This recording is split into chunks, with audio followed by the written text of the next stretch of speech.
All right, fight fans, we got a treat for you. We don't say this often, but this is a true friend, and he's still the takeover. That's right, former lightweight champion of the world, our guy, Teofimo Lopez. What's up, champ? Yeah, what's up, man? How y'all doing, man? Good. Man, good. We're good, man. Thanks for joining us. It's exciting to know that you're going to step back into the ring to show your tremendous skill. Now, a lot has happened since your last fight. I mean, we learned a lot about physically what you were going through the Kambosos fight, and it was very serious. You risked your life in there. In hindsight, I mean, I saw a piece on ESPN where you was talking to Kriegel about it, but I want to further deep into it. Do you feel that maybe you should have stepped back and postponed the fight a little longer so you can be at 100%? Man, I don't want to live by shoulda, woulda, coulda. So it happened the way it did for its reasons. Only God knows why. And I feel like, honestly, God was in my corner that day, just protecting me, just so I could get it over with. Just to at least get me through this hardship battle that I had to go through. That was really a hard mountain to climb. And I feel like I did enough to achieve it. So just moving forward from that, I don't regret it. I don't regret the decision I made. It actually helped me and realize like how strong I really am and how much I really love my sport. I love. How does Teofimo feel physically right now? Physically, man, I feel great. I feel amazing. I feel like the greatest, man. I don't feel like a champ no more. I just feel like the greatest. Oh, wow. So what made you go into that fight knowing the situation that you was dealing with? Was it just like, I think I could beat this guy even like this, like Gary Russell did recently when he had his injury?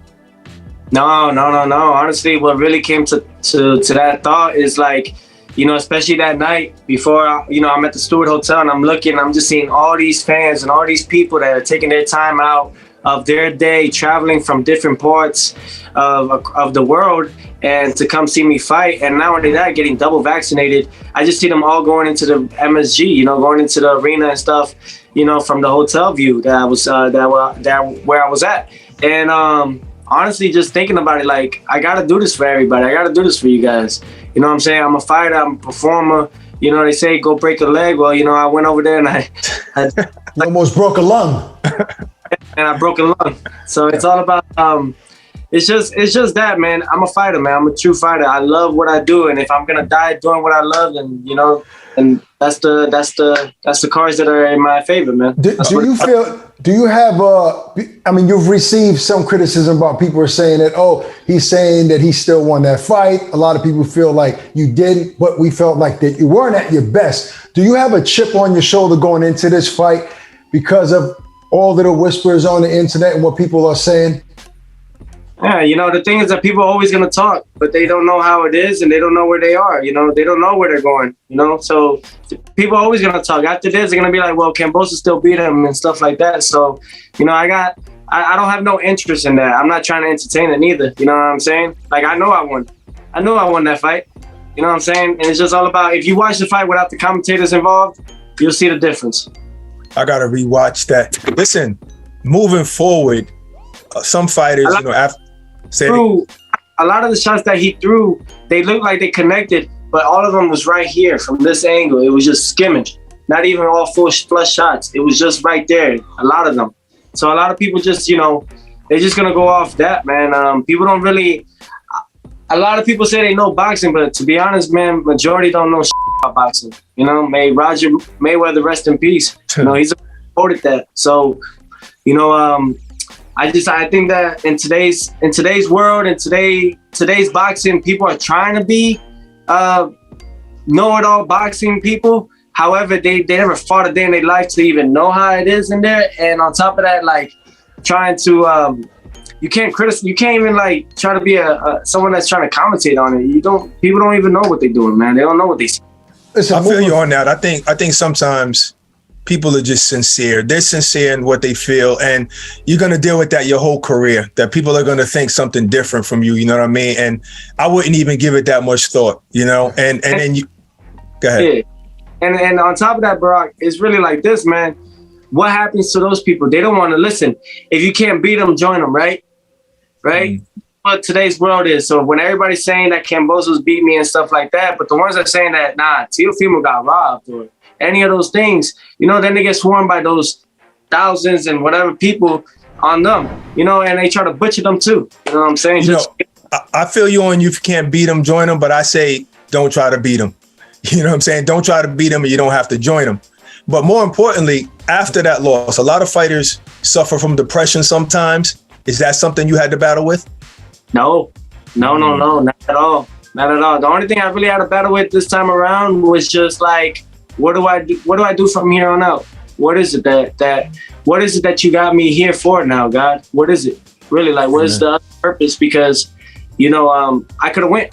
You know what I'm saying? I could have gone. Right now, we had this talk right now. A lot of y'all would have been like, probably doing a 10 bell count. You know what I'm saying? So, it's that moment where I'm like, you're telling me there's still more that I got to do in this world before I go. So that was really it. So I had to really connect with God more on every scale level.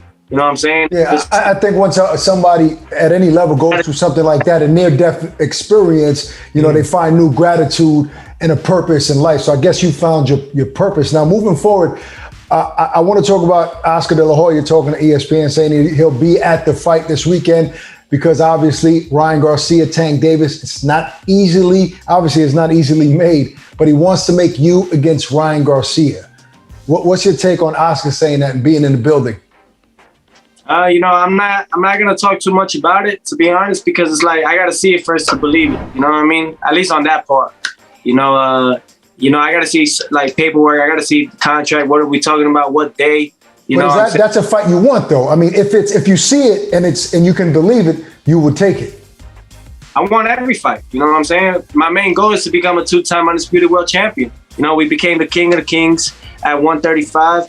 Now we're moving up to 140 to do the same thing. Every place that I go, every weight class I go, the whole job and everything is to be the man at each weight class. When you first talked about moving up to 140 after Kambosos, you was like, you know what, I want to go straight into that big fight, with the guy who has all the belts, you know what I'm saying, Josh Taylor. What made you get this fight with Pedro Campa? Is it that, I want to acclimate to the weight, or that's just who was available? To be real, man, I wanted to fight other lights, you know what I'm saying? However, Bruce Trampler and Brad Gutman, they know what they want to do with me. They want to see where I'm at first before they even, I guess, put me out there. And smart. So, these guys, they've done this numerous times. They built the likes of Floyd Mayweather. They built the likes of Oscar De La Hoya and so many others' careers, So I really just, I trust in them and everything. However, am I happy that I'm facing Pedro Campa? Not so much. However, I'm just, but this is the guy that's in front of me that is either going to stop everything that I need to go out there to do, or this is the guy that, after beating him, it makes everything for me. Right. I know it's only 5 pounds, Teofimo, but what have you done anything differently to move up to 140? You've always been in shape. I've always seen you ripped for every fight. Have you done more weights, different diet in order to be at your best at 140 for this training camp? To be honest, I've just been just focusing on keeping everything tight. I want to be very cut for this fight. You know what I mean? Lean.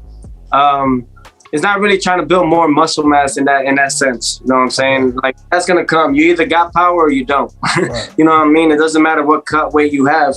Or what you eat. And basically, the food, just more protein. That's really what I can say with this 5 pounds. That the big difference really is that I'm able to eat more portion of protein, which I'm very happy and excited about. So have you been sparring bigger guys? Yeah. We've been sparring big guys, and then, towards the end of camp, we start sparring with the smaller guys, lighter guys, and just really doing that. I actually, only did for this camp, like 2 weeks of sparring. What? Why? Just because it's Pedro? No, it's not just because it's Pedro. It's just that I don't need to beat up my body more than I already do. Okay. Well, I hope that works out. So obviously you're fighting bigger guys. So obviously you're seeing your power still translating against the bigger guys. Absolutely, but it's more so like you got to take care of your body. I see all these guys, and I've seen a lot of fighters. They go out there and they're gym rats, man. They go out there and they're doing 12, 15, 16 rounds of sparring. And then when the lights come on and it's fight night, and that's the day that you got to put all of that in there, they look drained. They look shocked. They look tired. All in the gym. All these things. You know what I'm saying? So it's like, you got to know what you're doing in here. You know, you got to know. A decision like that doesn't happen overnight. I'm sorry. A decision like that, I thought you was finished. A decision like that doesn't happen overnight. So was it, or maybe it does, was it your last fight that made you come to this conclusion, or what?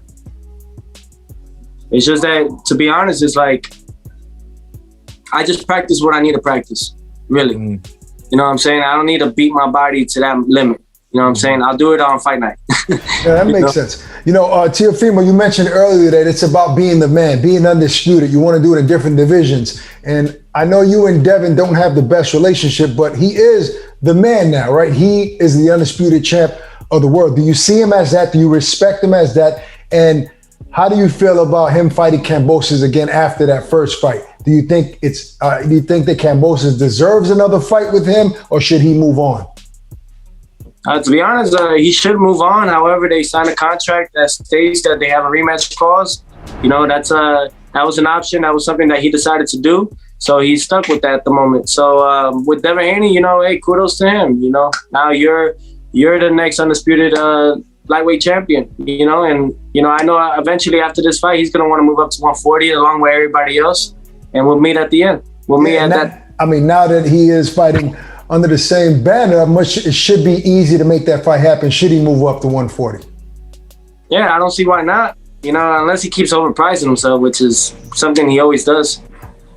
All right, so after that kid really thinks that he tries to be pretty boy, but when it comes to the part of signing contracts, he wants to be Money Mayweather. So, you know, I just don't quite get it. Well, it seems like Devin Haney is the guy that would fight anybody. Is that what happened between you and him? I mean, we had an offer for him, and he priced himself at $8 million. Oh. Yeah. Okay. Well, anyway, listen, go ahead. During that time, I don't think that Top Rank believed that he was worth that. I still don't think they believe he's worth it, because after his last performance, I mean, it's not equivalent to the amount that he's getting. It's not. I mean, a lot of people don't even want to see this next fight. They were going to redo the event, so I've heard. They were going to redo the event at the Marvel Stadium. Now they're fighting at some tennis court. I think that's, you know, that lends more to the fact that he beat Kambosos easily, so people don't want to see another shutout. I think it depends on what style of boxing. There's beating someone easily, and then there's taking someone out easily. You know what I mean? Like, if you're going to beat somebody, you might as well finish the fight.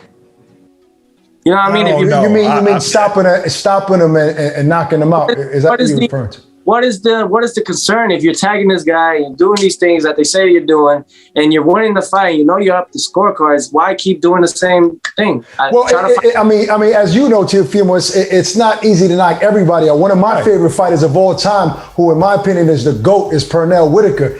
And he didn't have a lot of knockouts, but he was able to outbox guys. So it's just the nature of the sport. You can't put Haney and Pernell Whitaker in the same. No, I'm using that as a reference to. No, you're just saying you can still be entertaining. No, what I'm saying, without knocking somebody out. Pernell wanted to knock. I mean, I had a conversation with him before, God rest his soul, and he said I wanted to knock everybody out, but everybody couldn't. You know, didn't fall. I guess I didn't hit that hard. So, but the question is, was Devin Haney really trying to knock him out? I mean, I don't know. I think he heard him one time, but you do. I think you know what it is. You know what it is. I'm gonna tell you what he said. He said, "I'm fighting in this guy's home country. I didn't want to get robbed." And think about it. The judges had it closer than what it really was. So in reality, because of that, I think that was the smartest thing he could have done, because he probably would have gotten robbed. That is the stupidest thing. I'm sorry, because why you say that? Because it's like this. If you're gonna, your chances of winning, if it goes to the decision, is very slim to none than stopping the guy or finding a way to like put a. No, but see, you're not guaranteed to stop him. So if you beat him every single round and he barely ever even touches you, they can't take. Well, they can, but more than likely they're not going to take it. There's no need for the back and forth, man. That's Devin Haney. That's his style. You know, they got just. You know, I don't know, do something with that. No. He said, why am I arguing about Yeah. Listen, let's move on really quick. Teofimo, You are a big lightweight. Seems like you're still going to have a decent size at 140. And I don't want to look that far ahead, but I like planning ahead, right? Is Teofimo going to be a welterweight eventually if you do succeed at 140 and become undisputed, which is one of your goals? Is the plan to be undisputed at 147 as well one day? Yes, absolutely. Absolutely. You know, my goal is to become a 3-time undisputed world champion. You know what I'm saying? I'm here to break history and to break records and to make new history. You know what I'm saying? Yeah. And it's really that. So with time, you know, my body right now, you know, is just getting accustomed to 140. Right, so with the fight, we're gonna see a lot of good things out of me. And then my body's just gonna keep growing and it's gonna keep building and it's gonna keep getting into that man strength that I need, that man body that is actually what is needed into the 40-pound division and the 47-pound division. Speaking of 47-pound, I got it before you get out of here. I got to get your opinion on this. You've probably been asked this before, but recent news dropped. It looks like Spence Crawford is closing in on a deal for sometime in November. How does that fight play out? About time. My goodness. So much ego involved. I want this. I want that. I deserve 50% more than you and stuff. Oh, my God. Just fight, guys. Who wins that fight? The money's going to come after that. The fans, man. Everybody's going to win that. No, but who's going to get the decision when the last bell rings? I got my political hat on right now. You staying neutral? You staying neutral? I respect that. So after you beat Pedro Campa, go ahead. Nah, I like both guys. I like Crawford and I like Spence, and I'm happy that they both gonna go out there, hopefully, you know, and make the fight happen for everybody. I think it's been long overdue, probably for like 4 or 5 years already. So, you know, but it's at the perfect time because it's for undisputed. I mean, that's gonna be sick. Definitely the perfect time if you ask me. Both still in their prime, undefeated. Listen, you always do a signature move after your win. After this win Saturday, what would you do? Oh, man, you guys just got to tune in live on ESPN. I tried to squeeze it out of him. Don't miss it this Saturday on ESPN. Don't want to miss it. The takeover is back. The takeover, the takeover. Let's get it. Teofimo Lopez. Yeah.